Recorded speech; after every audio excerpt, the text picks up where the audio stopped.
County in north-central Illinois, central DeKalb County in north-central Illinois, until 6:15 p.m. At 5:32 p.m., a confirmed tornado was located near Malta, or 7 miles northeast of Rochelle, moving east at 25 miles per hour. Hazard: damaging tornado. Source: weather spotters confirmed tornado. Impact: flying debris will be dangerous to those caught without shelter. Mobile homes will be damaged or destroyed. Damage to roofs, windows, and vehicles will occur. Tree damage is likely.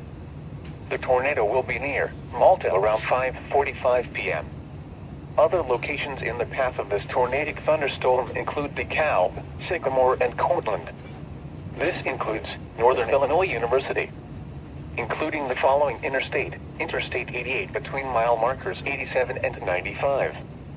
To repeat, a tornado is on the ground. Take cover now. Move to a basement or an interior room on the lowest floor of a sturdy building.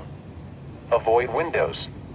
If you are outdoors, in a mobile home, or in a vehicle, move to the closest substantial shelter and protect yourself from flying debris.